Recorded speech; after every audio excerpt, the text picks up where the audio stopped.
Seguí en Sobre la Tierra por Radio UBA.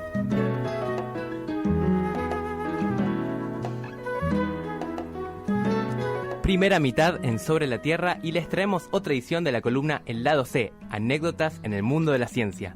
En esta oportunidad vamos a entrevistar a Daniel Bertero, docente de producción vegetal de la FAUBA e investigador del CONICET. Daniel nos va a contar sobre los problemas y las aventuras de recolectar quinoas en el norte argentino. Hola Daniel, ¿cómo estás? Hola, ¿qué tal? Buenas noches, ¿se me escucha bien? Sí, te escucho perfecto. Daniel, ¿cómo estás? ¿Qué tal, Pablo? ¿Cómo estás? Muy bien. Bien, como para empezar, ¿nos podrías contar más o menos qué tema estabas investigando? La historia es así.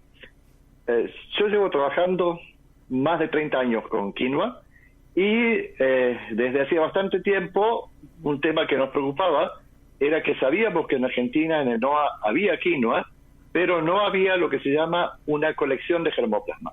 ¿Qué es eso? Es visitar la región donde la gente cultiva tradicionalmente una especie, en este caso quinoa, y conseguir semillas de eso para varias cosas. Una es asegurarse que esas semillas se puedan conservar a largo plazo, o sea que si por alguna razón alguien abandona el cultivo, ese material está disponible, conservado en una parte, y eso se hace en lo que se llama los bancos de germoplasma que permiten eso. Y por el otro lado, tuvimos un proyecto que no solo nos permitió coleccionar esas semillas, sino al mismo tiempo evaluarlas desde varios puntos de vista. O sea, eso implicó evaluaciones agronómicas, estudios moleculares, nutricionales, y de hecho de ese proyecto surgieron 3 tesis doctorales, unas cuantas publicaciones y fue toda una experiencia. Ahora, nosotros estábamos llegando a coleccionar quinoa por 2 razones. Una era la sensación que quinoa estaba dejando de cultivarse. Pero hay otra cosa que puede sonar paradójico, que es que uno de los peligros para la quinoa era que ahora la quinoa se estaba promocionando como cultivo. Pero ¿qué pasaba? Lo que se estaba promocionando era variedades mejoradas, con mejores atributos agronómicos, que venían particularmente de Bolivia, y algunas estaban llegando desde Perú.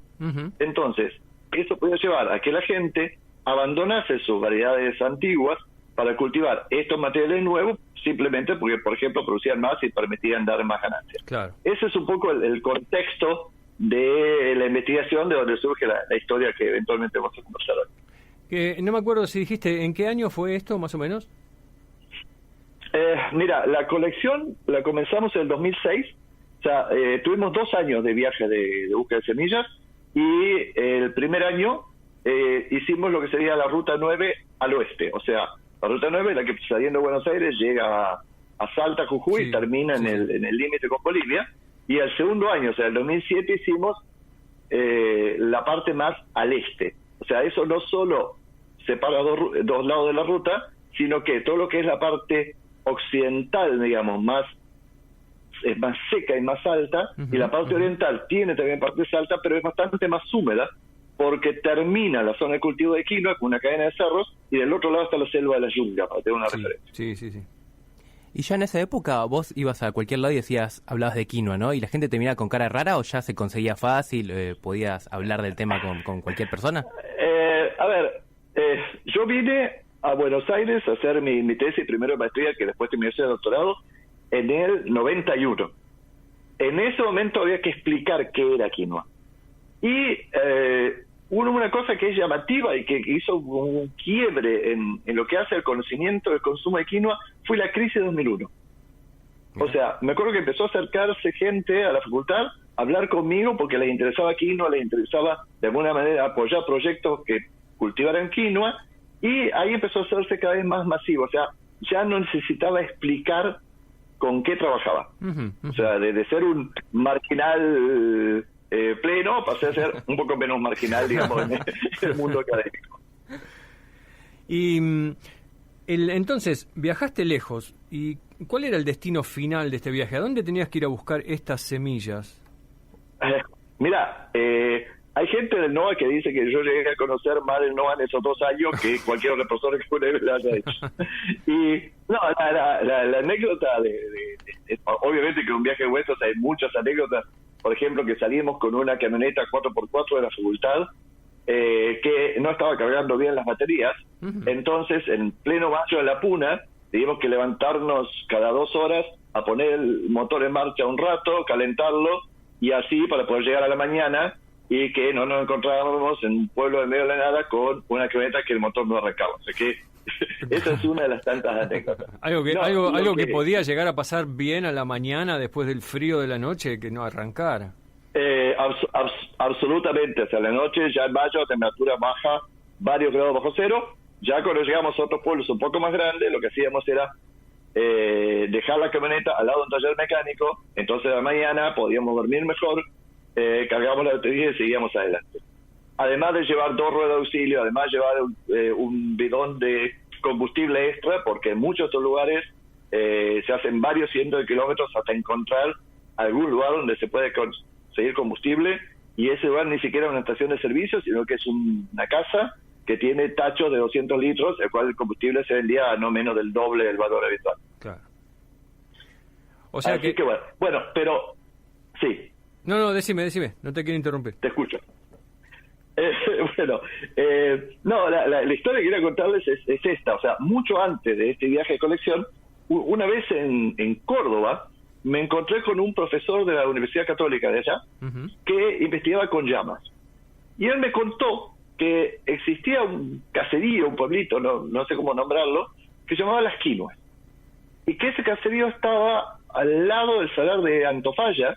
No sé cuánta gente haya escuchado hablar del salar de Antofalla, pero es un salar como largo y finito, en el límite entre Catamarca y Chile, ¿sí?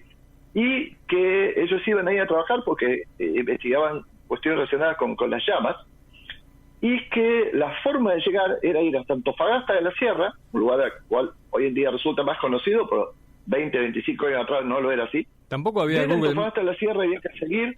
Tampoco había Google Maps ni Google Earth. No había Google Maps. No, lo que teníamos era los mapas del Instituto Geográfico Militar y un GPS. Con eso papel. viajamos. Bien. Y había que seguir un poco más al norte un camino que va desde Antofagasta hasta un lugar bellísimo, se llama el Salar de Hombre Muerto. Mira. Llegar a un lugar que se llama la Vega de Paucuqui, conseguir unas mulas y meterse hacia el oeste de la montaña una semana. ¿Sí? O sea que básicamente si queríamos ir a ese lugar había que poner entre 2 o 3 semanas solo para llegar a la esquina. O sea que quedó como una idea, pero nunca la concretamos de esa vía. Cuando estábamos organizando el viaje para ir a colectar quinoa, aparece un número de la revista Lugares que es sobre el norte. Una vez al año publica un artículo sobre el norte. Y en la tapa de la revista Lugares había una foto de llamarle cerro, se llama el Cono Arita, que es un cono perfecto que está en el límite sur del Salar de Arizaro. Entonces, bueno, ya estamos más cerca, o sea que ya existía la posibilidad de pensar en ir con un vehículo y llegar a este pueblo llamado La Esquina. Entonces, bueno, salimos de viaje, llegamos a Salta, íbamos con César, un estudiante que estaba haciendo en ese momento la maestría conmigo. Nos encontramos con otro colega que trabajaba en ese momento en el INTA Abrapampa, en Jujuy, con cosas relacionadas con quinoa, y salimos por el norte. Entonces, tomamos el camino que lleva a San Antonio de los Cobres, hasta donde llega el tren de las nubes. Sí. Hicimos noche ahí, ya en San Antonio de los Cobres, estás arriba de los 3.000 metros, la puna, como dice la gente, pega bastante fuerte, y a la mañana siguiente recorrimos ahí la zona y seguimos viaje. Entonces, ese sigue el viaje implica salir hacia el oeste, hacia el límite con Chile. Después hay que tomar un camino al sur, que es el camino que lleva a Antofagasta de la Sierra. De hecho, ese camino de Antofagasta de la Sierra a San Antonio de los Cobres lo habíamos hecho con unos amigos en un Fiat 147 en el año 98. O sea que no es la primera vez que andaba por ahí cerca. Y entonces se llega a un lugar llamado el Salar de Pocitos, que está al lado de este salar llamado Hombre Muerto. Y de ahí seguimos hacia el oeste, ¿sí? Más o menos en la dirección del volcán Socompa. Entonces, una cosa sí que es fascinante de eso, al menos para los que les gusta el desierto, es que la vegetación va desapareciendo. Entonces hay, por ejemplo, un arbusto, que es el arbusto típico de la puna, que es la tola, que es lo primero que desaparece. Y después desaparece otra planta llamada la yareta. La yareta es lo que los biólogos llamamos las plantas de cojín. Es como sentarse sobre un almohadón, ¿sí? Que apenas sobresale del suelo, y ese almohadón puede tener 1000 años de antigüedad o al menos unos cuantos siglos. Entonces, pero uno sigue más adelante y desaparece toda vegetación. Entonces el hormiguero es el paraíso del geólogo. Son unas formaciones rojizas, onduladas, y uno va por ese camino y literalmente la sensación es estar en Marte. Esa misma sensación, por ejemplo, la tenés cuando vas llegando a Antofagasta en la sierra, que vas atravesando conos volcánicos y es todo rojo, y a veces es mejor ir por fuera del camino porque está en mejor estado que el camino. Bueno, el asunto es que seguíamos arriba a los 3.500 metros de altura, llegamos a Tolar Grande. Y ahí en Tolar Grande perdimos a César, al menos por un día, porque empezó a tener problemas para respirar, buscamos un puesto sanitario, y el día siguiente se quedó ahí sentado al lado de un tubo de oxígeno para recuperarse. Pobre. Alberto y yo, que eran los otros dos que quedamos, fuimos a averiguar a la municipalidad cómo poder hacer para llegar a este lugar, Las Quinoas. Entonces, dice, miren, dice, el asunto es así, si ustedes en mayo salen en la dirección de este lugar, les puede pasar que llega un punto en que los caminos se bifurcan y no hay cartel, no hay nada, y ustedes van a decidir para ir para un lado. Cuando se dieron cuenta, están perdidos, se quedaron sin combustible y tienen dos chances. Una es morir congelado, la otra es morir deshidratado, porque por ahí no va a pasar nadie. Y bueno, o sea, el subtexto era que nos estaban ofreciendo un muchacho que nos acompañase como guía, que bueno, perdió, vamos a contratar a este muchacho. Buena estrategia. Sí, una buena decisión. Bueno, y bueno, además teníamos compañía local que no venía mal.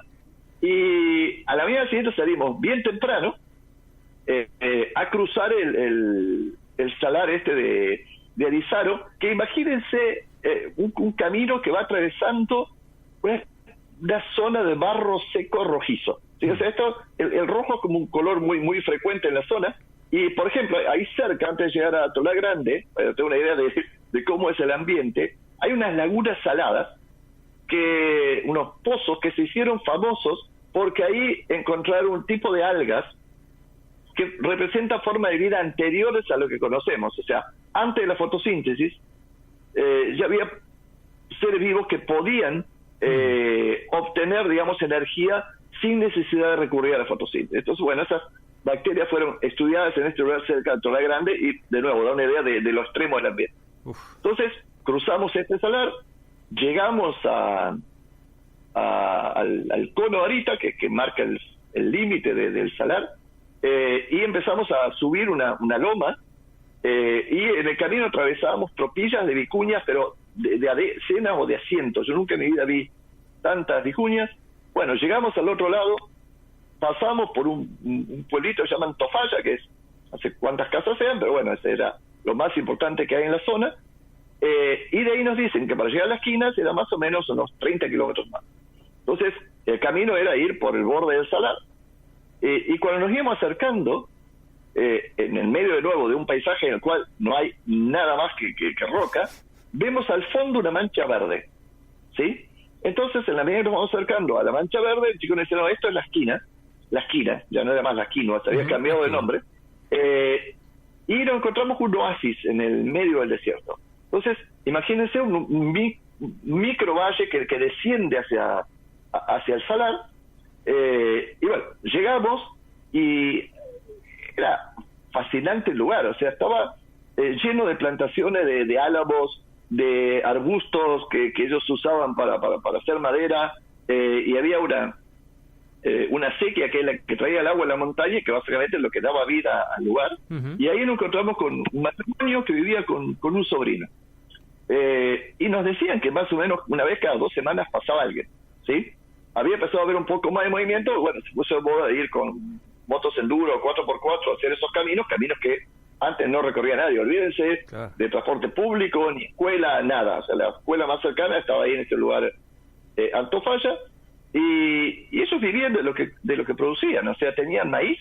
Me acuerdo que había una variedad de colores, no lo puedo mostrar por radio, pero era increíble la variedad de colores de maíz. Se producía trigo y procesaba el trigo para hacer el pan. Y una de las cosas que más nos llamó la atención es que habían amaestrado una vicuña. Entonces estaba la mamá vicuña con su vicuñita y eran como mascotas, como perros. O sea, te sentabas y se acercaban. Y bueno, y tenían uvas, o sea que además tenía uvas, podían hacer vino. O sea, muy independiente, un lugar ideal para decir, me quiero tomar unas vacaciones del mundo, creo que ese es un lugar para hacerlo. Y bueno, entonces, la pregunta obvia era si en las quinoas había quinoa. ¿Tenían quinoas? Tenían quinoa, entonces yo tenía una bolsa, no sé, 20 kilos de quinoa, creo que lo compramos así como 1 kilo, y volvimos felices. Llegamos a Torá Grande a la noche, César ya estaba un poco más repuesto, y al día siguiente pegamos la vuelta y ya seguimos hacia el norte. Ya de ahí el viaje volvimos a Antonio de los Cobres, y de ahí seguimos por otros caminos, pasamos al lado de un volcán que se llama Tujle, que está un poco más al norte, donde termina el tren de las nubes, y de ahí llegamos a Susques, por lo que sería el borde oeste de las Salinas Grandes de Jujuy, ¿sí? Y obviamente con todo esto yo estoy haciendo propaganda al norte, y si a muchos les gusta el norte, hay una cantidad increíble de cosas que no están en los manuales de turismo, que son todos estos paisajes.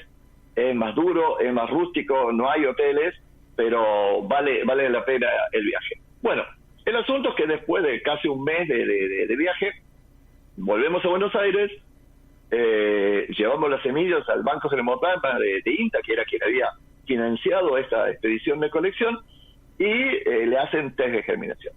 Y lamentablemente, contra nuestra mejor expectativa, las semillas estaban muertas, ¿sí? Entonces, en las quinoas había quinoa, pero ya no servían.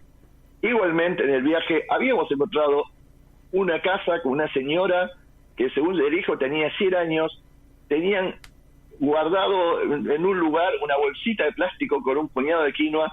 Esa bolsita de plástico con un puñado de quinoa terminó siendo una de las quinoas más interesantes de todo el viaje de colección. O sea que tampoco habíamos perdido tanto. Bueno, menos mal. Pero, bueno, pero no, fue una experiencia extraordinaria. O sea, lo que es difícil transmitir, lo que provoca como sentimiento meterse en esos lugares. Y yo tengo la suerte de conocer varios otros desiertos del mundo. O sea, estuve en el Sahara Occidental, estuve en Israel, estuve en Dubái, y nunca vi nada que se compare a lo que hay en esos lugares. Uh-huh. Bueno, y eso más o menos es el final del cuento. Bueno, espectacular, espectacular.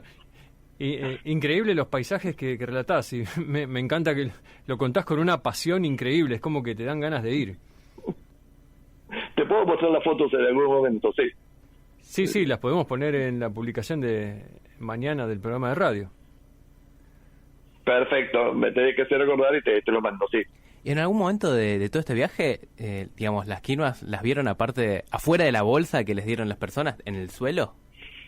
Sí, mira, nosotros tratamos de viajar en un momento en el cual ya hubiera quinoa madura, ¿sí? Entonces, en varios lugares llegamos, la quinoa ya estaba cosechada. Pero en otros lugares no, llegamos y nosotros mismos fuimos los que colectamos las semillas de la planta, uh-huh, que es, digamos, lo que en principio metodológicamente es lo recomendable. Pero en esa cosa uno hace lo que puede, y entonces a veces había, a veces no había. Claro. Bueno, Daniel, excelente, me encantó la anécdota, y aparte sé que tenés un montón de otras anécdotas, con lo cual me parece que vamos a hacer otras columnas de Lado C con vos. Te queremos mandar un abrazo. Otro día hablamos de hablamos de la quinoa en el Oriente, que también es un tema interesante. Sí, sé que tenés algunas anécdotas de China que también la rompen. Así que te mandamos un abrazo gigante y muchas gracias por estar en Sobre la Tierra. Seguimos en contacto. Muchísimas gracias, un abrazo. Chau, chau.